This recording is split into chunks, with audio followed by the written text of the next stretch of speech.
Pertama kami menyambut baik ya, dicabutnya, ekspor CPO, karena memang ini sebenarnya yang menjadi tambahan persoalan karena dilarangnya ekspor. Nah, bagaimana kondisi di pasar, kami sendiri melihat bahwa, kondisi distribusi masih belum seperti sedia kala, yang harusnya, pemerintah, harusnya terjadi pengiriman di pasar dalam 1 minggu itu 4 sampai 5 tangki gitu ya, 12 ton. Sekarang mungkin masih 3 gitu ya, 2 sampai 3. Artinya masih belum 100% terpenuhi kebutuhan yang ada di pasar tradisional. Nah, harganya sendiri masih, kisaran 17.000, eee, paling kecil itu 15.500 per liter atau sekitar, eee, apa namanya, 17.000 per kilo gitu ya. Jadi ini gambaran umum yang bisa kami sampaikan dan memang pola distribusinya agak berbeda-beda, Mbak. Kalau kita lihat di Jawa Timur, Jawa Tengah itu memang pasokannya lebih banyak dibanding Jawa Barat, dibanding, luar Jawa gitu ya, Bali dan seterusnya.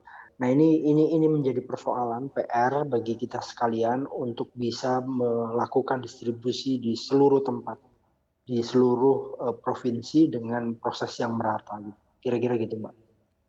Baik, Pak. Lalu pemerintah juga kan telah menetapkan kebijakan DMO dengan pemenuhan pasokan 10 juta ton. Nah, rinciannya 8 juta migor dan juga cadangan 2 juta ton. Dan menurut IKP sendiri apakah target ini realistis?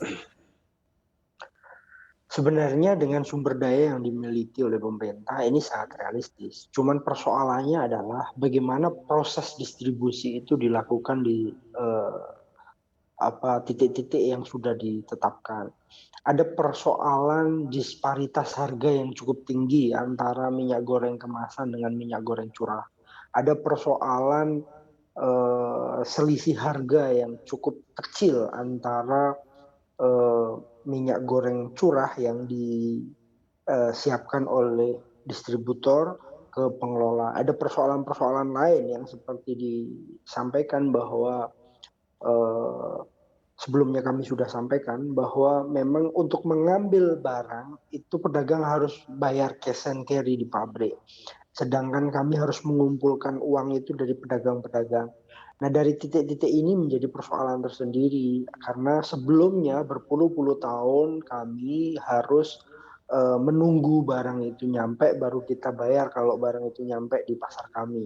Nah, ini persoalan yang berbeda karena kejadian distribusi berpuluh-puluh tahun ini harus berubah gitu ya, berubah dengan cara membayar dulu dan mengambil dulu langsung ke pabrik. Ini beberapa persoalan yang masih kita cari solusinya agar tiap-tiap pasar itu juga tidak terbebani dengan modal yang cukup tinggi, tetapi juga ada solusi agar barang itu sampai ke pasar kami dulu baru kami bisa bayar, dengan persyaratan-persyaratan yang tidak memberatkan kami. Itu Baik, kira-kira, Pak. Mbak.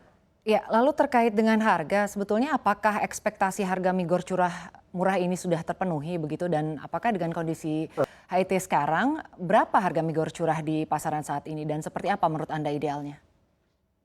Ya, harga eceran tertinggi kan 14.000 ya. Di Jakarta saja itu harga minyak goreng itu masih di kisaran 18.000. Di Jawa Barat masih 19.000.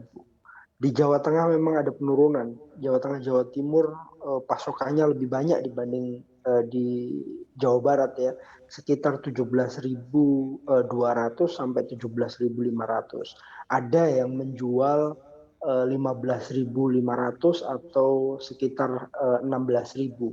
Memang relatif berbeda-beda. Padahal harga eceran tertinggi yang ditetapkan pemerintah itu 14.000. Ini bukti bahwa masih ada, persoalan di distribusi, masih tidak meratanya distribusi dan masih ada, pihak-pihak yang mencoba mengambil keuntungan dari proses distribusi yang tidak merata ini.